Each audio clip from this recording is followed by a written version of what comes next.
Kamusta sa lahat? Maligayang pagdating sa aking channel. Ang sikat na aktor na si Engin Ecurek ay umalis sa pagbaril bilang isang resulta ng isang hindi pagkakasundo sa isang proyekto sa pelikula at naghahanda na magbukas ng isang bagong pahina sa kanyang karera. Ang tensyon na kapaligiran sa set ay nagbunga sa desisyon ni Ecurek na umalis sa pelikula. Ang pelikula, na pinagbibidahan ni Ecurek, ay naging mainit na paksa sa kanyang dramatikong kwento pati na rin ang tensyon nito sa set. Dahil sa hindi pagkakasundo ng aktor at ng karanasang direktor na nagdirect ng pelikula, naputol ang shooting. Nagsimula ang insidente dahil sa conflict sa pagitan ng vision ng direktor at ng acting preferences ni Ecurek sa shooting ng isang eksena sa set.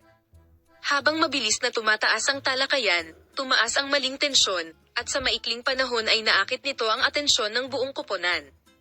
Nagpasya si Engin Ecurek na umalis sa set pagkatapos ng tensyon sa direktor.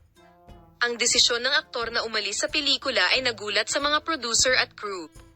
Sinuportahan ng kinatawan ni Ecurek ang desisyon ng aktor at sinabing maaari siyang ganap na umatras sa proyekto kung hindi mareresolba ang hindi pagkakaunawaan. Kaagad pagkatapos ng insidente, nagsagawa ng emergency meeting ang film crew. Sa mga negosasyon sa pagitan ng mga producer, ang direktor at si Engin Ecurek, ang mga pagsisikap ng mga partido na makompromiso ay nabigo. Habang iginiit ni Ecurek ang kanyang desisyon na talikuran ng pelikula, determinado ang direktor na huwag ikompromiso ang kanyang pananaw.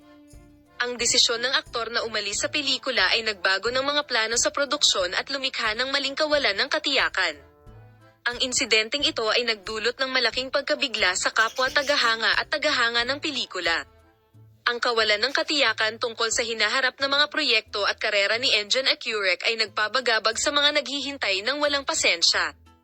Hindi pa malinaw kung paano makakaapekto sa mundo ng sinehan ang desisyon ng aktor na iyon.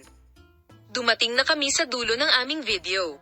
Gusto kong magpasalamat sa bawat isa sa inyo sa panonood ng aking video. Palem, makita ka sa mga bagong video.